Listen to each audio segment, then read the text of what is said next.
हमारी life in the UK test की classes जारी हैं। हमारे B1 के भी कैंडिडेट्स जिन्होंने हमसे ऑनलाइन क्लासेस ली वो अपना टेस्ट पास कर चुके हैं। एग्जामिनर उसको 4 बुनियादों पे जज करेगा। पहला ग्रामर, दूसरा लेक्सिस, तीसरा फोनोलॉजी और चौथा उसकी कम्युनिकेटिव स्किल्स। मेरा नाम सिमरन कौर है। मैं खाबरान ते सोफिया मैम कोलों ऑनलाइन B1 दी क्लासां ਲਈ है। Thank you and your wife for all the support and help that you अस्सलाम वालेकुम जी, कैसे हैं आप सब? आई होप आप सब बिल्कुल खैरियत से होंगे। अल्लाह ताला आप सबको हमेशा खुश और आबाद रखे, आमीन। तो जनाब आज एक बार फिर से हाजिर हूँ मैं और कामरान। अस्सलाम वालेकुम सोफिया। वालेकुम अस्सलाम। तो जनाब आज हम आपके साथ शेयर करने जा रहे हैं अपने B1 के कुछ कैंडिडेट्स के रिजल्ट्स और उनके फैमिली का फीडबैक। जैसे कि आप सब लोग जानते हैं कि हमारी life in the UK test की क्लासेस जारी हैं, जिसमें गाहे बगाहे हम अपने पास होने वाले कैंडिडेट्स और उनका फीडबैक आपके साथ शेयर करते रहते हैं। We are so much proud कि हमारे B1 के भी कैंडिडेट्स जिन्होंने हमसे ऑनलाइन क्लासेस ली वो अपना टेस्ट पास कर चुके हैं। उन्होंने और उनके फैमिली मेम्बर्स ने हमारे साथ अपना रिजल्ट शेयर किया और अपना फीडबैक हमें दिया। तो आज की वीडियो में हम ना सिर्फ उनका रिजल्ट और फीडबैक शेयर करेंगे बल्कि B1 में होने वाले वो तमाम टेक्निकल पॉइंट्स को डिस्कस करेंगे जो एग्जामिनर हमसे एक्सपेक्ट कर रहा होता है, जिनकी बुनियादों पे आपका रिजल्ट तैयार होता है और आपकी ग्रेडिंग की जाती है।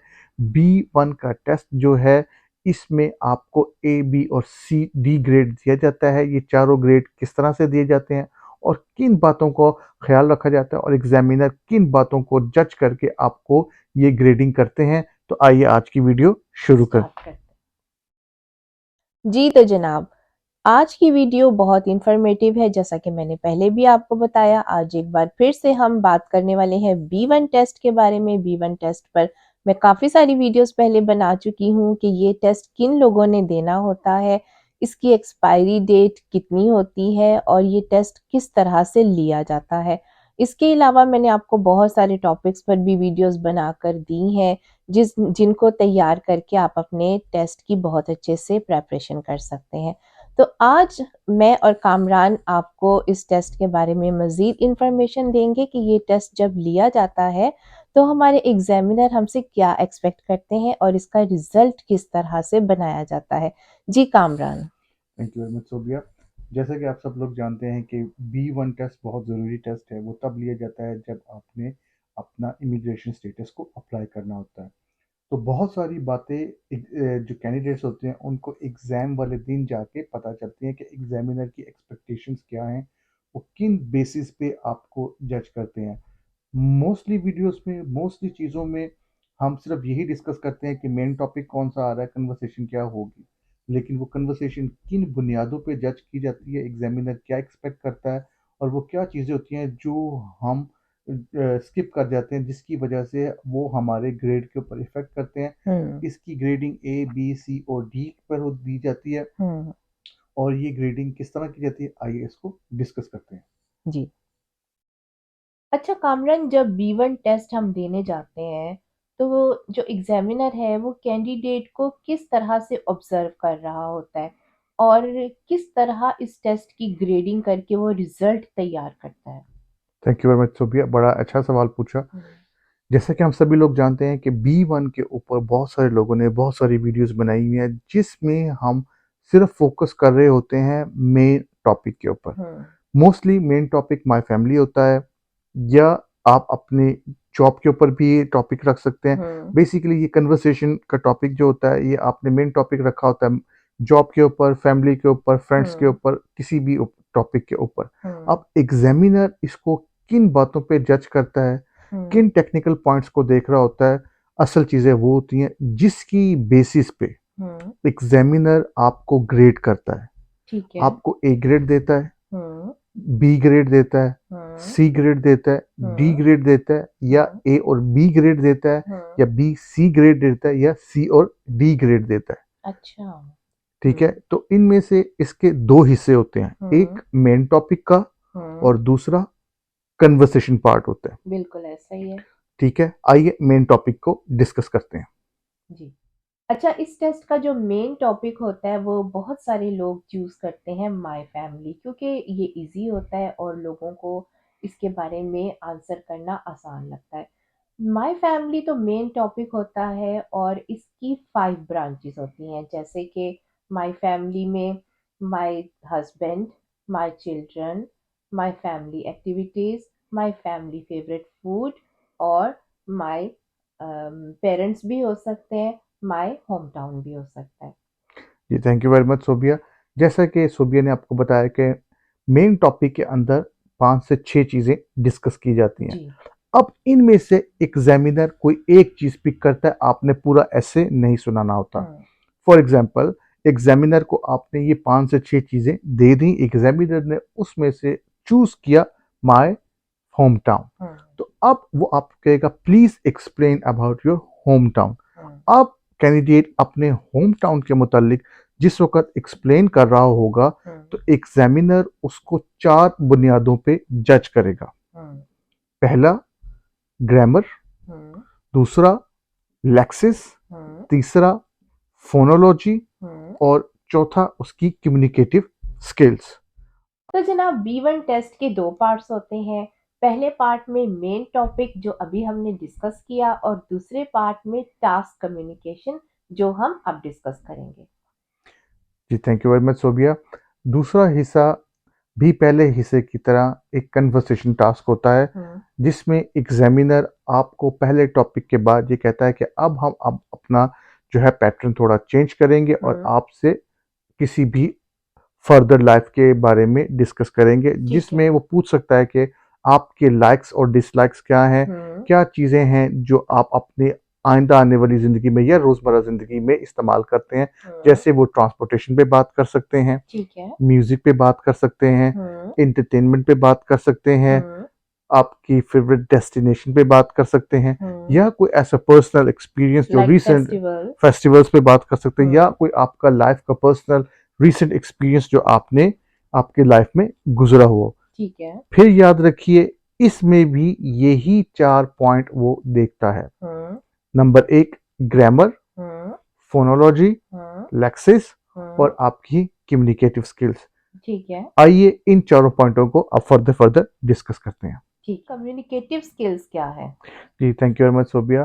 कम्युनिकेटिव स्किल्स से मुराद आपका वो स्किल्स है जिस फ्लो में, जिस तसलसल के साथ आप इंग्लिश में बात करते हैं। हुँ, एग्जामिनर आपको जज करता है कि आपका फ्लो कितना है, आप हुँ, कितनी रवानी के साथ इंग्लिश को बोल सकते हैं। हुँ, इसको कम्युनिकेटिव स्किल कहा जाता है। ये वो ठीक है। पहला पॉइंट है जिसको एग्जामिनर जज कर रहा होता है। हुँ, इसमें अगर आपकी कमी बेशी आ जाए, तो हुँ, वो बॉक्स आपको टिक करता है। ये ठीक है। चारों पॉइंट्स आपके मेन टॉपिक हुँ, और आपके कन्वर्सेशन के पार्ट दोनों में दिए गए होते हैं, ठीक और है, एग्जामिनर इन्हीं पॉइंट्स को टिक करता रहता है जहां ठीक है। जहां उसको कमी नजर आती है, जिसे ओके, एरिया ऑफ इम्प्रूवमेंट कहा जाता है। ठीक है। तो कम्युनिकेटिव स्किल से मुराद आपकी वो रवानी है जिस हुँ, रवानी के साथ आप इंग्लिश जुबान को बोलते हैं। ठीक है। Thank you very much. Phonology क्या है? Thank you very much Sobia. जैसे आपको पहले बताया कि कम्युनिकेटिव स्किल पहला पार्ट है, हुँ, जो एग्जामिनर आपके टॉपिक के दौरान, बातचीत के दौरान, आपसे कन्वर्सेशन के दौरान जज कर रहा होता है। हुँ, दूसरा होता है फोनोलॉजी। ठीक है। फोनोलॉजी से मुराद है सौतियात, यानी कि बोलते हुए आप कैसा साउंड करते हैं। ओके। आपने जब एग्जामिनर से बात करनी है, तो हुँ, बात करते हुए आपकी स्किल्स, कम्युनिकेशन स्किल्स में जो भी अल्फाज आ रहे हैं, हुँ, वो किस तरह से साउंड करते हैं। ठीक जैसे है। म्यूजिक को आप म्यूजिक नहीं बोल सकते, ओके। म्यूजिक को आपने म्यूजिक ही बोलना है। हुँ, ठीक है। एरोप्लेन को एराप्लेन नहीं कह सकते। ठीक है। वो ये जानने की कोशिश करते हैं कि ये बात तो कर रहे हैं, हुँ, लेकिन इसके दिए गए अल्फाज हुँ, जो हैं, उनका साउंड अच्छे से नहीं आ रहा। ओके। उसकी बुनियाद पर स्पीच के अंदर हुँ, जो लैंग्वेज के साउंड्स आते हैं, हुँ, उसको फोनोलॉजी कहा जाता है। उर्दू में इसको सौतियात कहते हैं। ठीक है। एग्जामिनर आपकी फोनोलॉजी को हुँ, जज कर रहा होता है। ठीक है। कम्युनिकेटिव स्किल्स के साथ-साथ आपके साउंड, कि हुँ, आप किस तरह साउंड कर रहे हैं, वो भी एग्जामिनर जज करता है। तो ये ठीक है। लेक्सिस क्या है? ये तीसरा हिस्सा होता है जिसकी बेस पर एग्जामिनर आपको जज करता है, आपकी ग्रेडिंग करता है। आई होप कि मैं सही प्रोनाउंस कर रहा हूँ। ये लेक्सिस होता है। लेक्सिस वो अल्फाज का कुल सरमाया होता है, यानी लुगत का वो कुल सरमाया होता है जो आपके पास होता है। इसे stock of words in a language भी कहा जाता है कि आपकी ज़ुबान में कितने सारे अल्फाज का ज़ख़ीरा आपके पास मौजूद है, यानी कि बात करते हुए आपके पास कितने सारे अल्फाज मौजूद हैं जिनको आप एक्सप्लेन कर रहे हैं।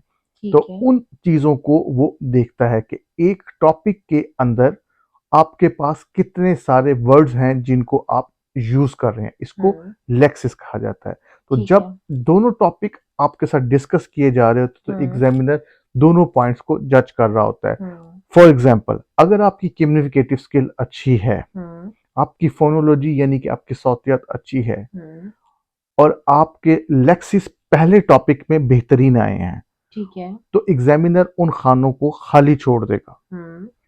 अगर आप दूसरे टॉपिक पे जैसे ही स्विच करते हैं, जब आप में कन्वर्सेशन पे जाते हैं, तो उसमें अगर आपके लेक्सिस अच्छे नहीं आ रहे, आपकी कम्युनिकेटिव स्किल्स में प्रॉब्लम आ रही है, आपकी फोनोलॉजी यानी कि आपका साउंड अच्छे नहीं आ रहे, तो वो एग्जामिनर टिक करता रहेगा।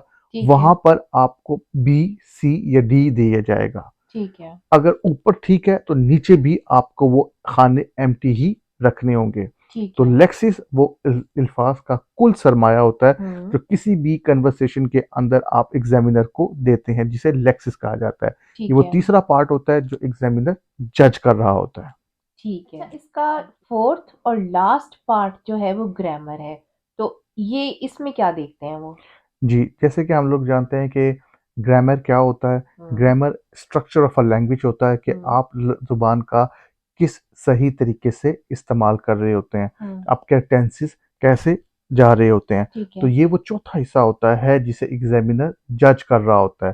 ठीक है कि आप लैंग्वेज को किस तरह से स्ट्रक्चर करते हैं। तो जब आप, चाहे वो मेन टॉपिक हो चाहे वो कन्वर्सेशन का पार्ट हो, उसमें आपका स्ट्रक्चर ऑफ अ लैंग्वेज यानी जुबान का सही इस्तेमाल होना भी ज़रूरी होता है। यानी कि जो टेंस आप इस्तेमाल कर रहे हैं वो करेक्ट होने चाहिए। आप प्रेजेंट में पास्ट को या पास्ट में प्रेजेंट को मिक्स नहीं कर सकते। तो आपकी ग्रामर, आपकी फोनोलॉजी, आपके लेक्सिस और आपकी कम्युनिकेटिव स्किल्स, ये चारों चीजें दोनों मेन टॉपिक्स में देखी जा रही होती हैं, जो हमें उसी दिन पता चलती हैं जिस दिन हम एग्जाम देने जाते हैं या हमारे पास जब रिजल्ट आता है। हाँ, और इस टेस्ट की जब ईमेल आती है तो वो पूरा इसमें हमें सेंड करते हैं ना वो जी, जब इसकी ट्रांजेक्ट ईमेल आती है, जो फर्स्ट ईमेल आती है, तो उसमें हमारा एरिया ऑफ इम्प्रूवमेंट दिया जाता है। वो लोग जो ये एग्जाम दे चुके हैं उनको अच्छे तरीके से मालूम होगा कि उनका एरिया ऑफ इम्प्रूवमेंट क्या क्या आया है, और जिस जो उनका एरिया ऑफ इम्प्रूवमेंट आया है उनको फ्यूचर रेफरेंस में इसके ऊपर काम करने की जरूरत होती है। सही। और इन्हीं ग्रेड्स की बुनियाद पर, यानी कि इन 4 चीजों को जांचते हुए ही आपको ए, बी और सी, डी ग्रेड मिलता है। जी बिल्कुल, एग्जैक्टली ऐसे ही होता है। सही। अच्छा जी, हमने मेन टॉपिक डिस्कस किया, हमने अपना टास्क कम्युनिकेशन टॉपिक डिस्कस किया। इसके बाद हमने ये देखा कि एग्जामिनर किन पॉइंट्स पर हमारा रिजल्ट तैयार करता है। इसके अलावा एग्जामिनर हमसे क्या एक्सपेक्ट कर रहा होता है? बड़ा अच्छा सवाल किया सोबिया। मोस्टली लोग जब ये टेस्ट देने जाते हैं तो वो एग्जामिनर जब पहला कन्वर्सेशन का मेन टॉपिक का जब पार्ट शुरू होता है तो एग्जामिनर कोई भी हिस्सा आपके 5 ब्रांचेस में से चूज करता है और आप उस पर बात करते हैं। ठीक है। हर बार जब आपका टॉपिक एंड होता है तो एग्जामिनर आपसे ये कहता है कि would you like to ask me any question. ठीक है। तो वो आपसे एक्सपेक्ट करता है कि आप उससे कोई सवाल पूछें। ठीक है। तो बहुत सारे लोग इसका जवाब ना में देते हैं कि नहीं, we are fine, we don't need to ask you anything. ऐसा हरगिज नहीं करना। आपने एग्जामिनर से सवाल जरूर पूछना है और ये बहुत अहम चीज है। फॉर एग्जाम्पल, अगर आपसे आपके फैमिली एक्टिविटीज के बारे में सवाल हुआ और आपने उसको एक्सप्लेन किया, ठीक है। अब आपके चारों पॉइंट जज भी हो गए। एंड में एग्जामिनर आपसे पूछेगा कि would you like to ask me any question. तो आपने पूछना है कि हाउ वुड यू सेलिब्रेट और how would you spend your holidays? Okay. What is your favourite destinations? आपने जो टॉपिक होगा आपने वैसा ही सवाल एग्जामिनर से पूछना है। ठीक है। जैसे एग्जामिनर ने अगर आपसे कन्वर्सेशन के पार्ट में कहा कि आपका रीसेंट पर्सनल एक्सपीरियंस क्या था, आपने बताया कि रिसेंटली मैंने एक बर्थडे सेलिब्रेट किया और उसी पे बातचीत चलती रही। एंड में एग्जामिनर फिर आपसे कहेगा would you like to ask me any question, तो आपने एग्जामिनर से पूछना है When did you celebrate your birthday or your family member's birthday? यानी कि पहले पार्ट में जब आपका कन्वर्सेशन एंड पे होगा तो एग्जामिनर आपको मौका देगा कि आप उससे कोई सवाल करें। ठीक है। इसी तरीके से सेकंड फेज में जब हम जाएंगे, दूसरे पार्ट में जाएंगे, तो examiner end of the conversation हमें फिर से मौका देगा कि हम उनसे कोई सवाल करें। तो आपने एग्जामिनर से उसी से रिलेटेड, उन्हीं बातों से रिलेटेड दोबारा सवाल एग्जामिनर की तरफ फेंकना है, थ्रो करना है और उससे पूछना है, ताकि एग्जामिनर को ये लगे कि आप उससे बातचीत करने में कंफर्टेबल हैं और एक नॉर्मल कन्वर्सेशन हो रही है, आप में किसी किस्म की घबराहट नहीं है। और इसकी मार्किंग होती है, ये आपको देखा जाता है कि आपने उससे कौन सा सवाल पूछा है। तो ये सवाल पूछना बहुत ज़रूरी है। आई होप आपको समझ आ गया होगा। जी, तो जैसा कि आप सबको हम बता चुके हैं कि आज हम अपने पास होने वाले 2 कैंडिडेट्स जिनका रिजल्ट और उनका फीडबैक आपसे शेयर करेंगे। तो आइए शेयर करते हैं पहले कैंडिडेट का रिजल्ट और उनका फीडबैक। तो चलिए देखते हैं। ਹੈਲੋ ਸਤਿ ਸ੍ਰੀ ਅਕਾਲ ਸਾਰਿਆਂ ਨੂੰ। ਮੇਰਾ ਨਾਮ ਸਿਮਰਨ ਕੌਰ ਹੈ। ਮੈਂ ਖਾਪਰਾਨ ਤੇ ਸੋਫੀਆ ਮੈਮ ਕੋਲੋਂ ਆਨਲਾਈਨ B1 ਦੀ ਕਲਾਸਾਂ ਲਈ ਹੈ ਤੇ ਮੈਂ ਇੰਡੀਆ ਤੋਂ ਪੰਜਾਬ ਤੋਂ ਆਈ ਹਾਂ ਤੇ ਮੋਸਟਲੀ ਮੇਰੀ ਲਾਈਫ ਜ਼ਿਆਦਾ ਲੰਗੀ ਹੈ ਗ੍ਰੀਸ ਵਿੱਚ ਤੇ ਮੈਨੂੰ ਬਹੁਤ ਪ੍ਰੋਬਲਮ ਇੰਗਲਿਸ਼ ਬੋਲਣ ਦੀ, ਇੰਗਲਿਸ਼ ਲੈਂਗੁਏਜ ਦੀ। ਤੇ ਮੈਨੂੰ ਸਰ ਨੇ ਤੇ ਮੈਡਮ ਨੇ ਮੈਨੂੰ 1 ਮੰਥ ਕਲਾਸਾਂ ਆਨਲਾਈਨ ਕਲਾਸਾਂ B1 ਦਾ ਦੇ ਕੇ ਮੈਨੂੰ ਪ੍ਰੋਪਰ ਸਿਖਾ ਕੇ ਤੇ ਫੈਮਿਲੀ ਟੌਪਿਕ ਦੇ ਬਾਰੇ ਵਿੱਚ ਵੀ ਗੱਲ ਕਰਕੇ ਉਹਨਾਂ ਨੇ ਮੈਨੂੰ ਰੈਡੀ ਕੀਤਾ ਆ। ਤੇ ਉਸ ਤੋਂ ਬਾਅਦ ਮੈंने B1 ਦਾ ਟੈਸਟ ਬੁੱਕ ਕੀਤਾ ਤੇ ਮੈਂ ਪਹਿਲੀ ਵਿੱਚ ਹੀ ਆਪਣੇ ਨਾ B1 ਦਾ ਟੈਸਟ ਮੈਂ ਪਾਸ ਕੀਤਾ ਹੈ ਤੇ ਮੈਂ ਦਿਲ ਤੋਂ ਸ਼ੁਕਰੀਆ ਅਦਾ ਕਰਦੀ ਹਾਂ ਤੇ ਸਰ ਮੈਡਮ ਨੂੰ। ਤੇ ਮੈਨੂੰ ਬਹੁਤ ਬੈਨੀਫਿਟ ਹੋਇਆ ਤੇ ਮੈਨੂੰ ਬਹੁਤ ਫਾਇਦਾ ਹੋਇਆ ਇਸ ਚੀਜ਼ ਤੇ, ਨਹੀਂ ਤਾਂ ਮੇਰੇ ਵਾਸਤੇ ਬਹੁਤ ਮੁਸ਼ਕਿਲ ਸੀਗੀ इंग्लिश ਦਾ। ਤੇ थैंक यू वेरी मच। तो अब हम शेयर करेंगे अपनी सेकंड कैंडिडेट का रिजल्ट जिन्होंने हमसे ऑनलाइन क्लासेस ली और साथ ही सुनेंगे उनके हस्बैंड का बहुत ही अच्छा सा voice message. Assalamu alaikum, Kamran. How are you doing? I hope you are doing great. As you know, my wife passed the B1 test and we got the result this morning. And I just wanted to thank you and your wife for all the support and help that you did through a few weeks. Without your help and support, I'm sure it wasn't possible. And we are very happy and we are very, very grateful.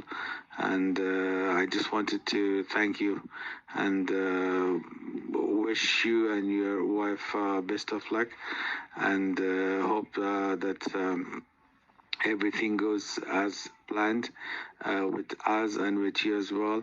And this is very great achievement for Fariba because as you know, her English wasn't very good at all and she was struggling, and we at home couldn't do much because I had to go to work and look after the kids, and she was supposed to do something, and without your help and your wife's help it was absolutely impossible for us to do so. So I appreciate your help and support, and once again thank you and your wife. Have a great day. Thank you very much. जी तो जनाब, I hope आपको आज की video अच्छी लगी होगी। अगर आप या आपके फैमिली फ्रेंड्स में कोई भी life in the UK test, A1 test या फिर B1 टेस्ट की ऑनलाइन क्लासेस ज्वाइन करना चाहता है तो आप हमसे कांटेक्ट कर सकते हैं। हमसे कांटेक्ट करने के लिए आप हमें इंस्टाग्राम पर DM कर सकते हैं, हमारी किसी भी यूट्यूब की वीडियो के नीचे कमेंट कर सकते हैं या फिर आप टिकटॉक पर हमसे राब्ता कर सकते हैं। आई होप आज की वीडियो आपको अच्छी लगी होगी। काइंडली इस वीडियो को लाइक, शेयर और सब्सक्राइब कीजिए ताकि हमारे आने वाली तमाम तर वीडियोस आप तक पहुंच सकें। तो मिलते हैं किसी नेक्स्ट वीडियो में, तब तक के लिए दीजिए इजाजत। दुआओं में रखिएगा याद और अपना रखिएगा बहुत सारा ख्याल। अल्लाह अल्लाह हाफिज़। हाफिज।